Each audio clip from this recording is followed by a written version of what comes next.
And the time is now 6:03. You're listening to The Rational here on CFRO 100.5 FM. That theme song was the Zeitgeist Movement that was created by the name of, if I get that name right, I'm just going through the computers here, by Peter Joseph. So he created in the year 2008, which deals with all sorts of economy, money, and situations. And Matt Berkowitz is here. How's it going? Doing great. Thanks for having me on. I appreciate it. So, what's the main general reason why the Zeitgeist Movement is here to stay?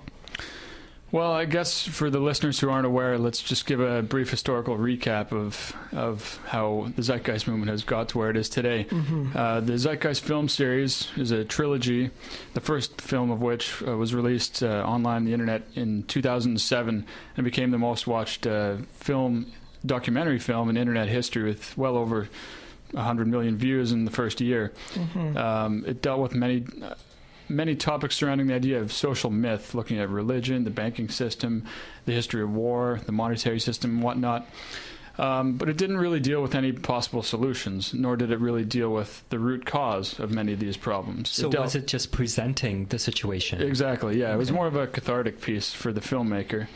And so people, he had quite a good reception. It generated a lot of controversy as well. So in the next year, he came out with the Zeitgeist Addendum, which is the follow-up in late 2008, and it dealt with more so what are the actual root causes of these social problems? Where do all the problems of war, poverty, destruction of the environment emanate from their lowest common denominator? And the conclusion through the analysis was really that it's our socioeconomic system based on money and profit and essentially the whole market system of monetary exchange, whose preference is to maximize profit regardless of the social and environmental costs that would be the results.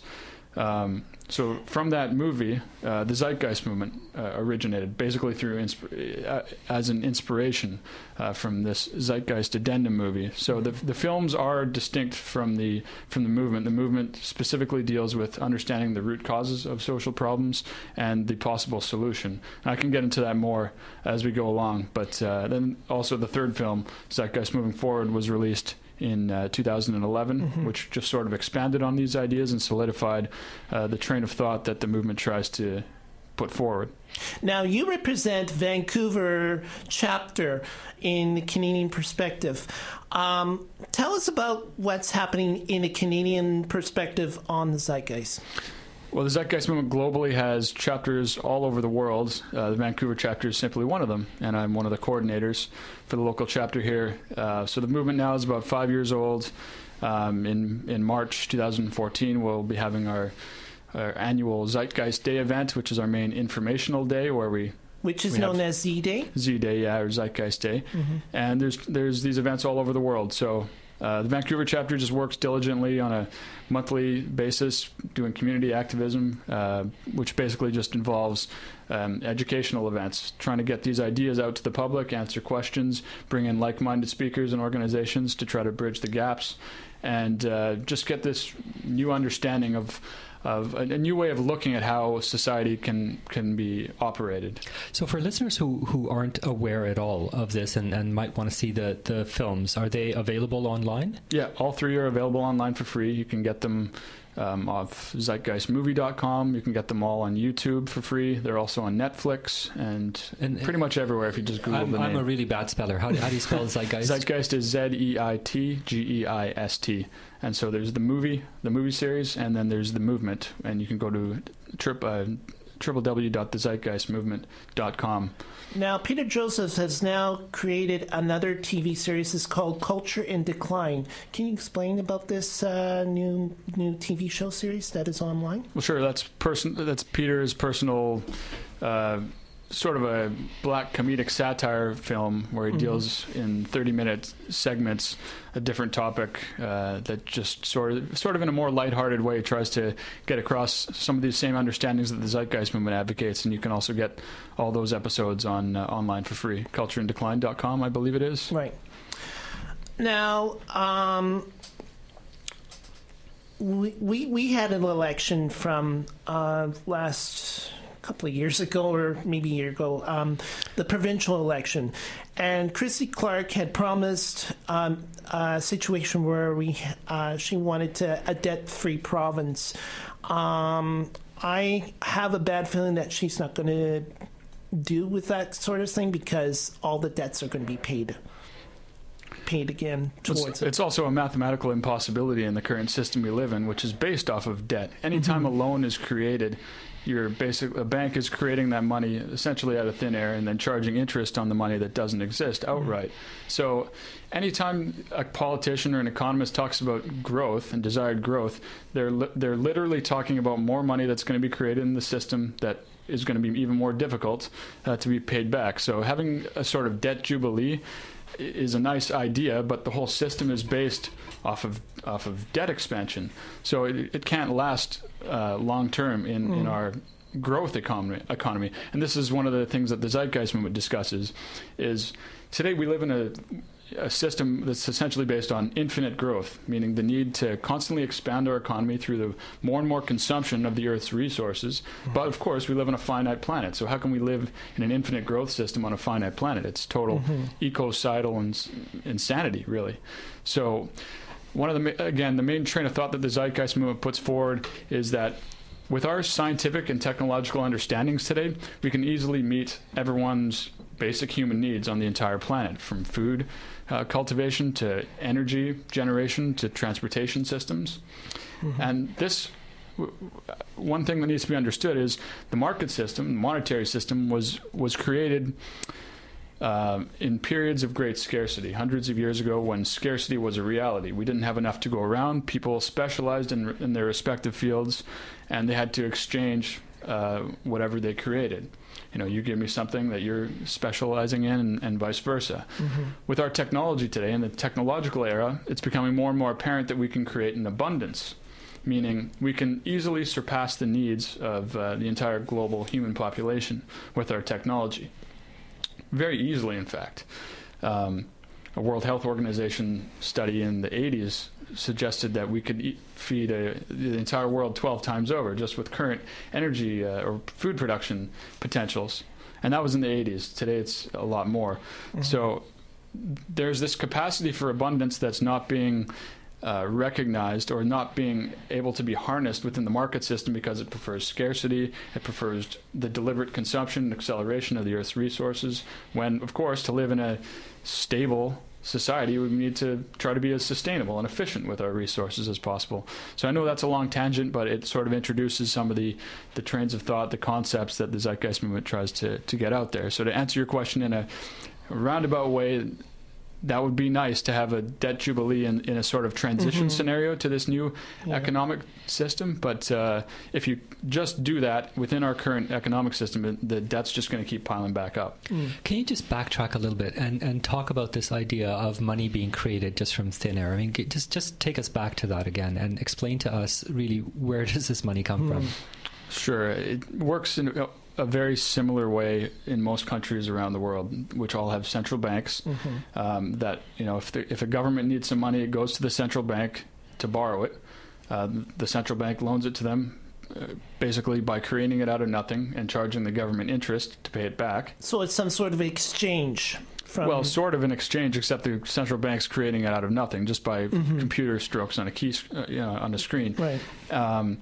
That money then gets funneled down to commercial banks, and through what's called fractional reserve banking, a bank only really needs 10% of the money that is needing to be loaned out to be in reserves. So the rest of that they're able to loan out basically out of thin air, and then charge interest on this money that never actually existed. Is it the same thing in Canada?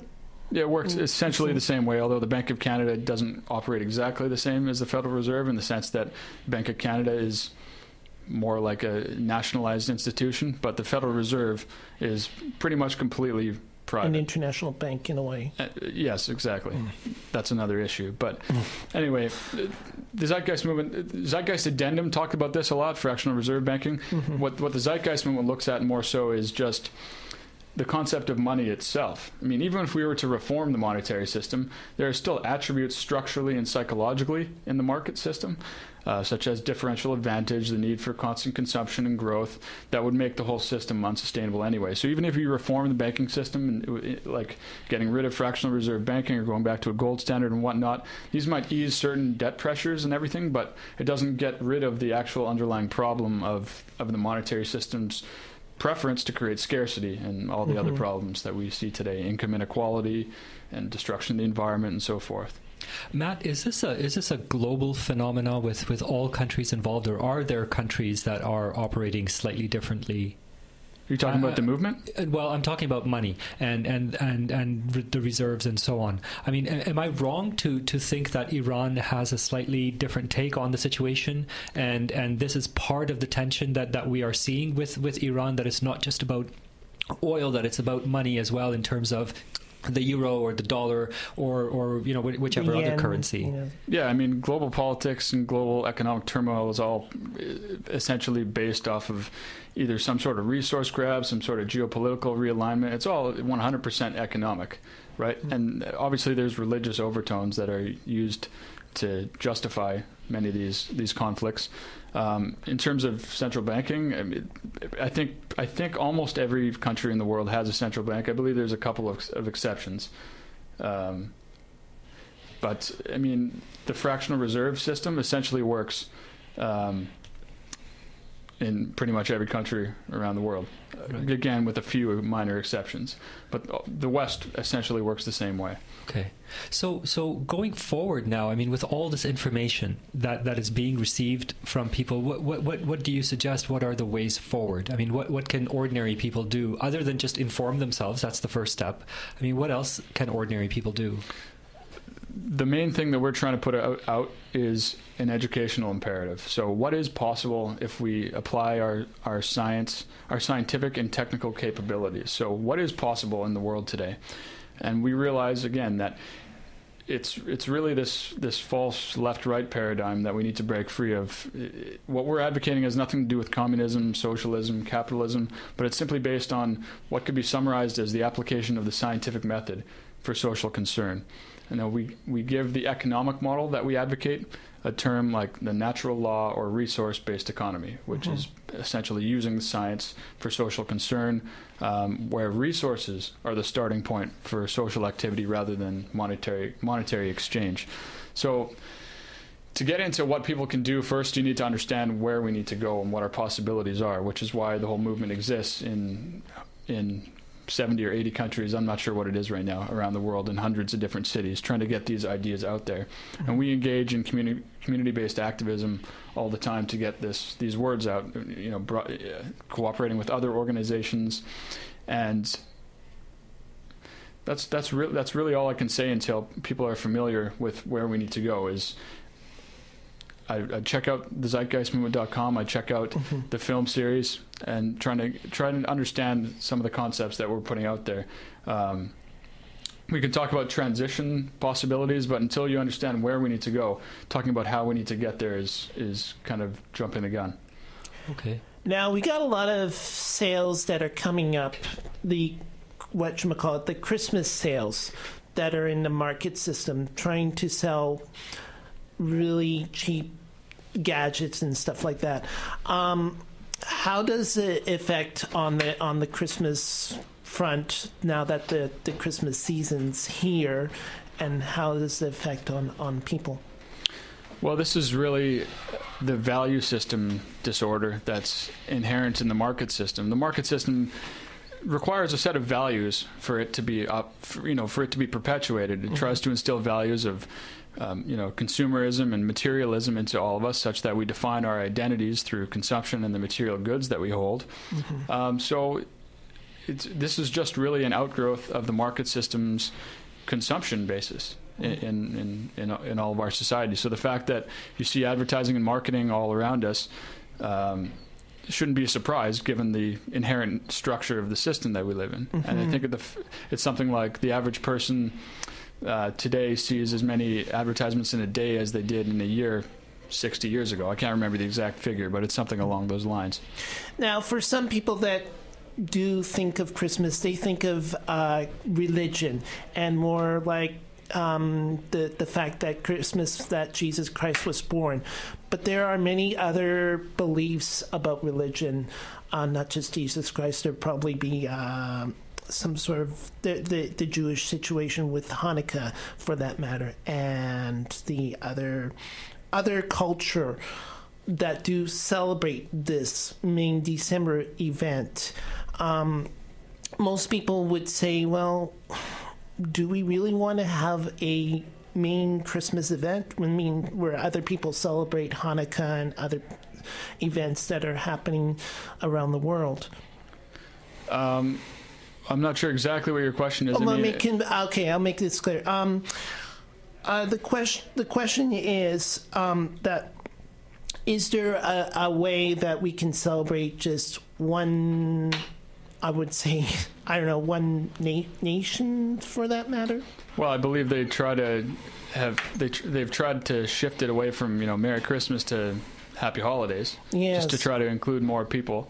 But I think it's what you're talking about. I think branches out into a larger notion of division, and there's many different religions in the world. There's many different political ideologies, economic ideologies, and whatnot that are essentially all separating us. And I think as humanity moves forward, we're going to have to bridge our differences and try to find what we have in common, rather than just focus on, no, you believe in the wrong God, I believe in the right one. These are just divisive notions that humanity is going to have to obviously overcome if it ever wants to live in a peaceful, socially just, stable world. What was really interesting for me when I watched the first Zeitgeist thing was how these similarities in different religions are appearing throughout, and that I thought was really fascinating, that the way that things get co-opted and then they become part of that, and it's somebody else that's kind of driving that, isn't it? I mean, it is those people that we call the elites, the bankers or the Bilderbergs or whoever they are. I don't really get too hooked into notions of a conspiratorial worldview. I try to understand things more from a structural perspective. So, yeah, there are people at the top who are obviously controlling things and who are making a lot of money through the rigged nature of the system, but it doesn't really. There's not really a whole lot of functionality, or there's not much of a point in blaming these people, because they're simply a victim of culture like everyone else. They're put in these positions, they're born into these rich elitist families. So what do you expect when their environments from very young have been telling them, hey, look, this is what it is to be successful in our society. You accumulate more and more money, just like if you're brought up in hunter-gatherer societies, you'd hold those value systems. So another one of the main things that the Zeitgeist Movement points out is that human behavior is essentially a product of our environments. Genes play a certain predisposing role and whatnot, but it's really our cultural upbringing and our environmental conditioning that shapes our values and our cultural and our preferences and our interactions, our facial expressions, everything. Right, so it's actually a lot more empathetic to have this worldview rather than to think that everyone has so-called free will to decide and choose their destiny, which is really a fallacious notion. So, in the movie series, the third part of the Zeitgeist Movement, they talked about a lot of crimes and how they deal with human, I wouldn't say nature, but human behavior, for that matter. Can you explain about a little bit more on that front? Yeah, the first section of Zeitgeist Moving Forward, and like I was just mentioning, discusses this whole idea of human nature. What is human nature? Is it some fixed notion that human nature tends to be characterized as inherently greedy, inherently competitive, and it tends to be all these negative traits. But it's I think the best way to think about human nature, as Gabor Mate in the film describes, is that human beings have basic human needs. We all have a need on a biological level for food, water, shelter, and on a psychological basis, we all have a need for companionship and all these requirements, both on a biological and psychological level. And if you meet these needs, people will grow up to be caring, compassionate, cooperative people. And if not, they'll probably be more likely to develop addictions or become violent individuals or have, countless insecurities and psychological problems. So the best way to characterize human nature, I think, is in the context of human needs. People will reflect how you treat them, very, very simply. So the part that you're talking about, I guess, violence or crime, there's another gentleman named Dr. James Gilligan. He's worked for 20 or 30 years in the American prison system. He was a prison psychiatrist and then later became a professor at, I believe it was Harvard or Stanford. It was one of those. Okay. And basically his whole stint in the prison system was to discover what were the root causes of the most violent individuals that the system produced. And what he basically found was that the people who had committed these, heinous levels of violence on a scale unimaginable to most is that they themselves had been a victim to severe physical abuse, sexual abuse, child abuse, and neglect to an extent that he never thought imaginable. So if you want to solve a lot of these problems, you need to change the socioeconomic structure that causes these problems, rather than try to focus on deterring people through punishment like our legal system does today, which doesn't work. Right. We understand the root causes, the root social causes of why people behave the way they do, and you correct the environment that corrects the behavior. Now, on the second, I'm going back to the second film again, there was you had many speakers. One of them was a guy named Jacques Fresno, who is a creator of the Venus Project.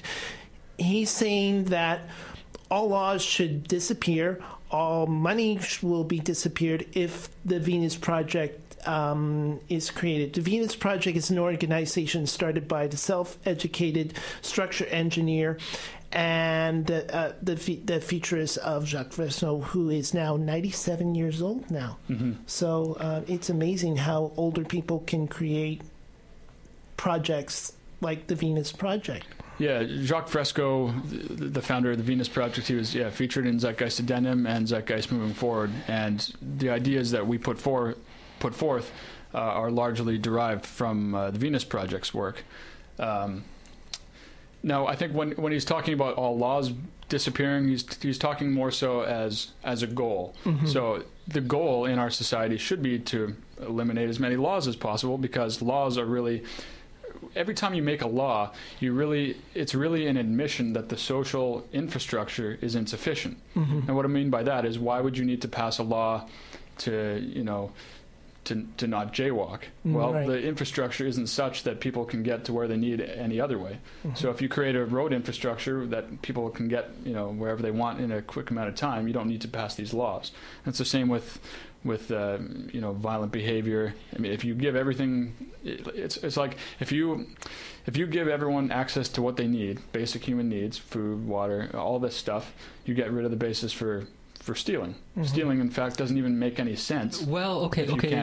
I mean, that's fine, right? But then I'm just going to throw a wrinkle at this, right? Okay, so like white collar crime, right? I mean, these people that are ripping off in financial institutions, I mean, they're pretty well taken care of. I mean, they got their roof and they got their food and they got all this kind of stuff too, right? So there is another psychosis at play here, not just taking care of your basic needs. And that's a good point. This is another topic that's brought up in Zeitgeist Moving Forward a lot, about income inequality. And I highly recommend a book by Richard Wilkinson, who features in the film, called The Spirit Level, How Inequality Makes Us Sicker. I think that's the subtitle, something along those lines. But basically, that whole book and this whole study, the whole sociological study of income inequality, finds that the more unequal your society is, the more social problems you're going to have, the more rates of violence, teenage pregnancy, the worse the adult literacy rates are, and so forth. The United States, by the way, is one of the most unequal countries in the so-called first world, and has some of the most problems. The Scandinavian countries and Japan are some of the most equal countries, and they have the fewest rates of social and mental illness. So I think income inequality is something that you need to consider to understand the phenomenon of the ultra-rich who have their needs taken care of, at least on a biological level, but I could argue that they don't have their psychological needs left. And like you say, there's a huge amount of psychosis that occurs in the ultra-rich. I would recommend a documentary called I Am Fishhead, which looks at the psychopathy and sociopathy that's very much present amongst people who work in Wall Street. Mm-hmm. And also another documentary we just saw the other night called The 1%, which looks at the phenomenon of income inequality and the psychology of some of the world's richest business owners. Mm-hmm. When you do presentations like this, does it come with other different languages around the world, not just in English, but in other? Well, each chapter will cater it to their own audience. So, like I said, there's chapters all over the world. Mm-hmm. So, many European chapters, of course, will speak different languages. So mm-hmm. there's presentations given in many different languages. So, yeah, and there's also a linguistics team for the Zeitgeist Movement internationally that works to try to translate all this information into the many different languages. And in fact, I believe the film series, certainly Zeitgeist Moving Forward, since it was a movement project, it was translated into 20-plus languages, something That's like amazing. that. Yeah, so it truly is a global effort. So, Matt, I was just going to say, locally here, folks, if they want to get a hold of you and your organization, I'm sure people have lots of questions. Where would you point them to? Sure. Well, our local website is zeitgeistvancouver.com. We also have a Facebook page, just Facebook Zeitgeist Vancouver.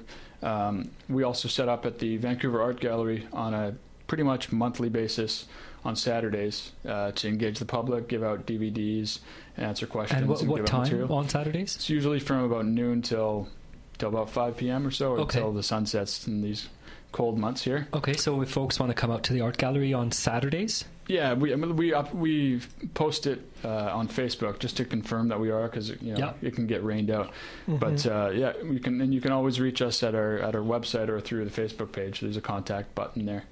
Okay. And you can also check out the main website. That's zDayGlobal.org, zDayGlobal.org. That's for Zeitgeist Day. The whole movement, the international movement website is the zeitgeistmovement.com, and you can connect to other chapters in your area. Although I'm sure the audience for this is Vancouver, mm-hmm. But the international website links to all the different other chapters, as well as the many different other sub-websites of the Zeitgeist Movement, such as Z-Day Global mm-hmm. and the Zeitgeist Media Festival, which is another annual event that certain chapters do, which is basically spreading these ideas through socially conscious art. It's another communication platform.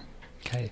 Well, thanks so much for taking the time and joining us today. And, we're going to hopefully revisit this maybe in a couple of weeks and talk a little bit more about it. Today was just a general sort of, overview of the movement and so on. And mm-hmm. then we can get down to specifically, what is happening with the Vancouver chapter, how you're interacting with the public and the activities that you're doing. Sounds great. That sounds awesome. Okay. Well, we'll see you in a couple of weeks. Thanks so much for having me on. Thanks a lot for coming by. Thank you.